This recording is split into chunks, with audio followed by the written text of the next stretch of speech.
let's read Legends and Lattes.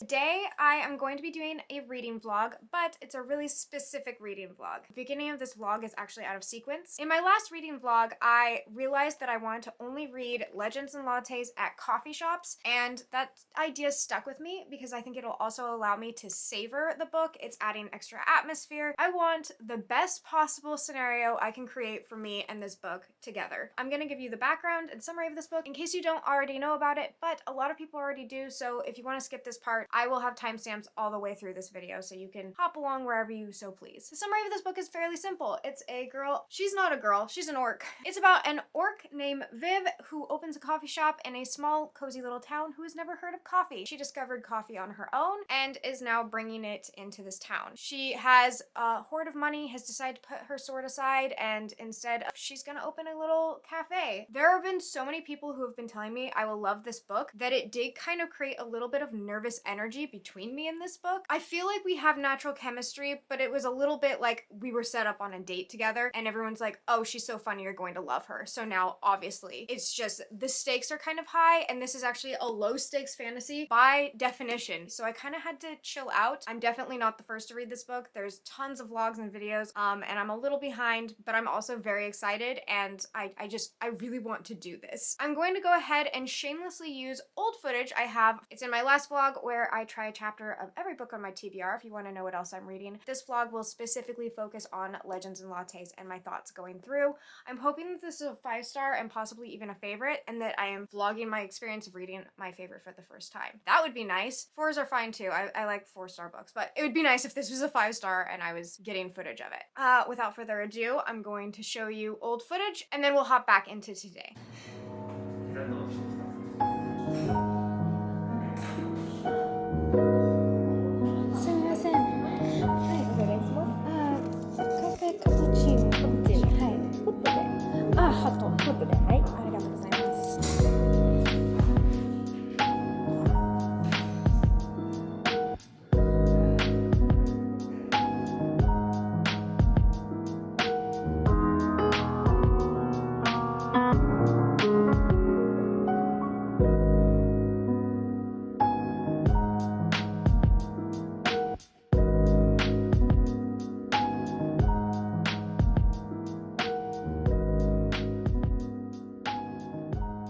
Okay, so my first initial thoughts in the Try a Chapter vlog were really brief because I was talking about a lot of different books and the vlog was getting long. I read the prologue and the first chapter, and it really does set you up to understand that this is going to be a calming, relaxing book. You have the prologue where Viv is putting her sword down. She's not going to be battling anymore, and then the first chapter is her reaching the small town, which everyone seems to know each other. Everyone seems to get along. So far, people have been friendly to Viv. She's an orc, so it seems like she does have certain stereotypes that are thought and said about her, but she's seeing this town is really diverse, and she's bought a barn in order to set up her coffee shop, but no one knows what coffee is. Initially, the summary is what I read in the first chapter. I'm gonna go to my second coffee shop now.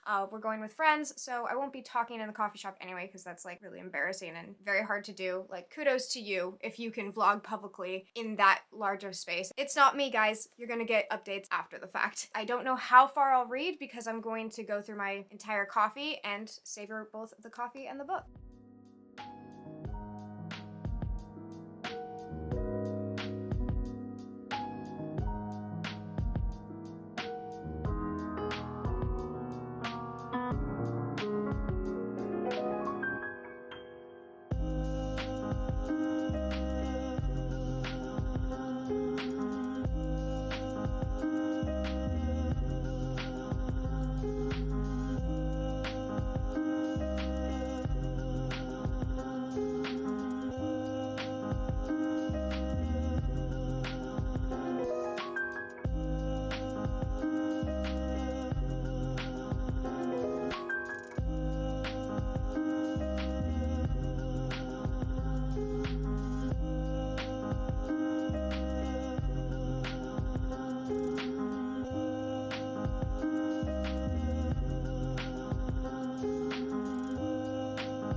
halfway point, or around the halfway point in this, and I just wanted to do another quick update. We went strawberry picking this morning, and then we did go to a cafe. Yeah, okay. So I'm gonna talk about some of the things I'm really loving about this, because I'm hearing that people love this book and that it's cozy, and I'm probably gonna say this exact same thing at the end of this vlog, because it is cozy, but it's also just like everyday happy. I really love the happy moments in this book. Like, I can feel people are genuinely just content and living their lives, and sometimes like that's what's soothing to people. Not someone, you know, having the perfect romantic moment or something like that, but like literally just living their lives. I think one of the most exciting things to happen recently is an upgrade to the menu, and I think they also upgraded some of the tableware. Like, I'm legitimately serious. It just felt like progress. It felt like when you add something new to your home or your space and you're making it your own, that's what it felt like. And it does. It gives a soothing, warm feeling. This is not a romance book. I just want to make it really clear. I had heard some things like, oh, the romance, it's so lovely, it's so awesome. And it is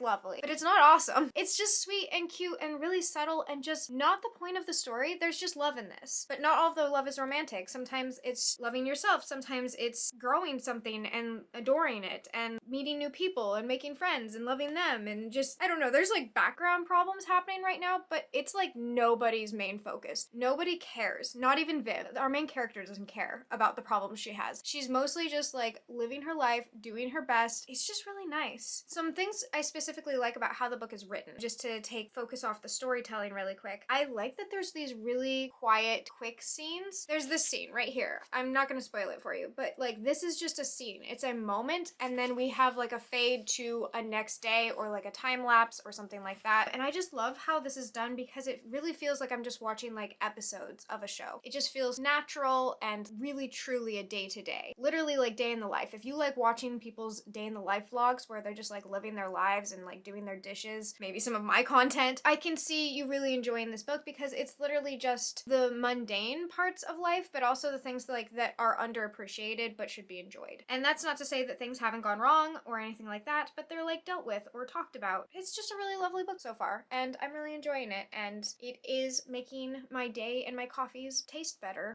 Not my days. My days don't taste better. My coffees do, though. Yeah, that's my update. I'll talk to you later.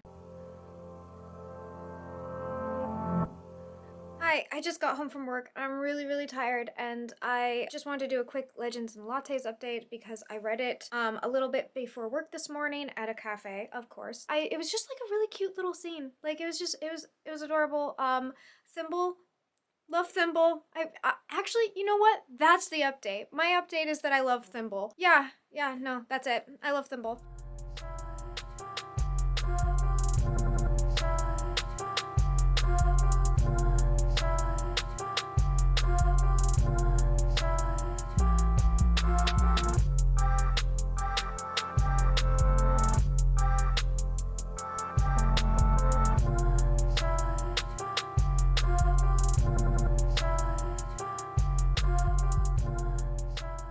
I am legitimately trying not to finish Legends and Lattes, which is like confusing for the vlog where I read Legends and Lattes, but I don't want to finish this book.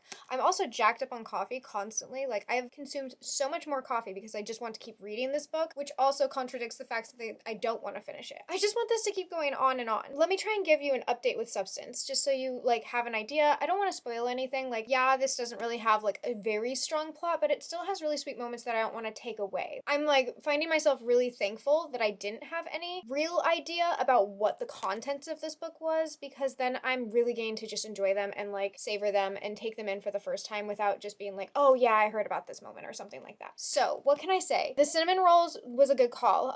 Shout out to Rachel from Rachel and Red for telling me to get cinnamon rolls. The way that cinnamon rolls are mentioned in this book are really just honestly a dream. They're a poetic sonnet to cinnamon rolls, and it's made me crave them. I will not be eating cinnamon rolls every single time I read Legends and Lattes, but I have been enjoying reading about them continuously and thinking about them. I'm finding that it's a rare trope, to the point of where it's not actually a trope, but I love when fantasy novels have to skirt a modern issue and just like reimagine it into a fantasy. Coffee doesn't exist. Well, gnomes created coffee, but it's like not a well-known thing in this fantasy world. They're having to describe coffee without using the word coffee, so it's like bean water, and you have just these different things that are renamed to be fit into this fantasy world, and it's just a lot of fun. This lighting is freaking terrible. I'm like having a life outside of this vlog and then trying to really focus this vlog in on Legends and Lattes, and it's hard because I'm trying to pick this book up anytime I can. It's just a little bit more all over the place than I'd want it to be, but you know, like, so am I. What else do I want to talk about? There's so many things in the moment where I'm like, I want to talk about this. I wish I was buddy reading this with someone. If you have recently read Legends and Lattes, or you are currently reading Legends and Lattes, write a comment down below, like, some of your favorite little moments that happen in this book. I want to know what your favorite little moments are, because I legitimately have so many while I'm reading them that I just want to talk to somebody about them, but I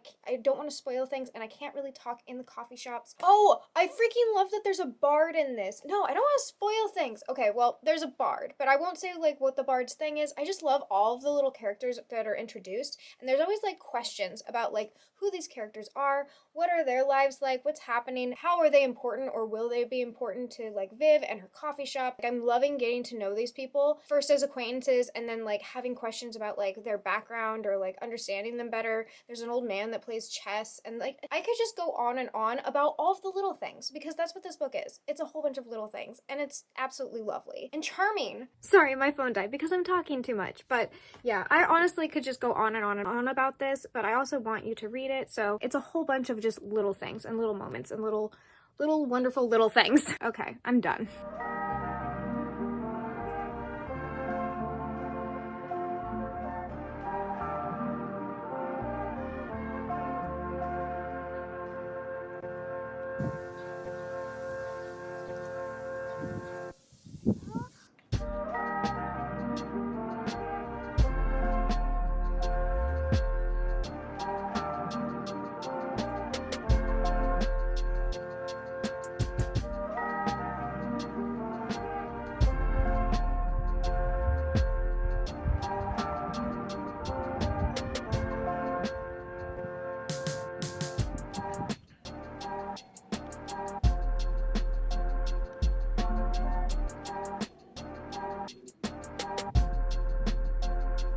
Okay, hopefully this is it, the last stop. I'm going to be going to my final cafe and finishing up Legends and Lattes.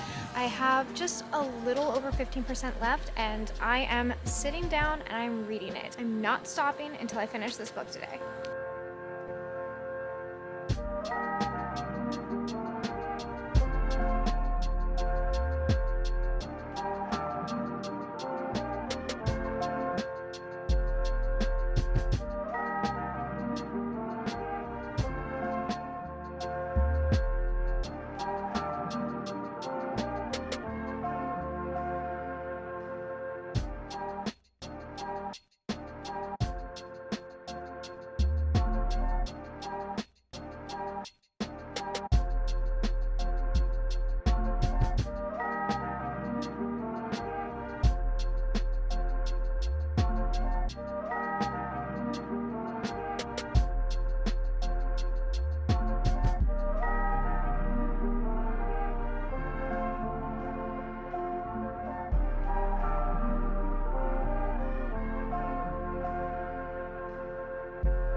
I finished Legends and Lattes. I thought this was so freaking cute. Let me start off by just saying, everyone is correct when they call this a cozy fantasy, and I know it's not the first cozy fantasy. There's an entire genre of books I would put in this exact same category. I think that the point that people are trying to make is this is just cozy fantasy, like, to the extreme. If there's a spectrum of cozy fantasy, this is on the very cozy, no plot end. There is a plot, but it's very light, it's very like fluffy. Even when there's high emotional stakes, it's still low stakes. I mean, literally the back of the novel says a novel of high fantasy and low stakes. I get some people calling this boring, but it's kind of like if you go into a mystery novel and then you're pissed that somebody dies. It's really, really cozy. It's probably like one of the most comforting books I've ever read, and I can see me rereading this on a bad day. If I'm just not feeling well, I could open up any of these chapters and I could just slip right in. I just thought it was really, really cute. I also very much so loved this experiment. I don't often read at coffee shops because it can be really loud or like boisterous, but because the coffee shop was being described so often and with so much adoration and like love and care and like these little detailed moments that I would find myself in while reading it, it was like double immersion. I was really, really happy all the time while reading this. My highs were always very, very high. Even the lower points in this book, I still felt okay and I felt like I was in a comforting, safe space. It's just one of those books. It's a heavy blanket. It's really, really great. I think that this is worth the hype. Genuinely. Genuinely, the reason people are hyped up about this is because they're getting so much dopamine that they're just happy. They're happy and they want to talk about this book. So yeah, that's what I have to say as far as my feelings and takeaways from Legends and Lattes. All the different coffee shops I went to were really fun because every single one was different. I didn't vlog them all. There were times when I was on my way to work and I grabbed a coffee and I like sat down, and while I was drinking my coffee, I read this and I would just get a few pages in, and I just didn't have time to like catch each moment, but I enjoyed having to try and savor my coffee so that I could savor this book, because I knew once my coffee was finished, once I was done at the cafe, I had to put this away and I would not be able to pick it up again until I was in a coffee shop again. And that was just like a fun added bonus. If you are just looking for a fun way to read this, I recommend it. I sometimes struggle when I'm hearing like background noises and things like that. The way that this book is written, I didn't have a problem with it when normally I do. So yeah. Ooh. Oh, I'm never gonna be able to read this again for the first time. It was just so nice. I know I just keep saying that, but I really do mean it. It was so nice. I guess if I was to give this a rating, I would give it a 5-star for enjoyment. I never went into this thinking that it had a plot because everyone was so clear with me. There was no misunderstanding between me and this book. At no point did I think this book was going to offer up something that it didn't, because my expectations of it were what people had told me. I feel like people are speaking on this book really accurately and straightforwardly. Even if they don't like it, the things that they're complaining about are things that this book is selling. This book might not be for everyone. If you really want like high action pack, that's not what this is. The lowest moment in this book still has this levity and a little bit of hope to it, and you feel the feelings you're supposed to feel, but I didn't feel distraught. I wasn't in pain. I wasn't screaming. I didn't want to throw the book. I will be rating it 5 stars. I really kept the pressure off myself when making this vlog, so it was just a lot of fun and really enjoyable. So let me know if you enjoyed it, and you can leave a like. I'll definitely know you enjoyed it then. If you want to leave an emoji down below, you can leave a little coffee cup, because that just makes a lot of sense, doesn't it? But whether you do or not, I hope you're enjoying the Sun or More Stars wherever you are, and until next time, bye!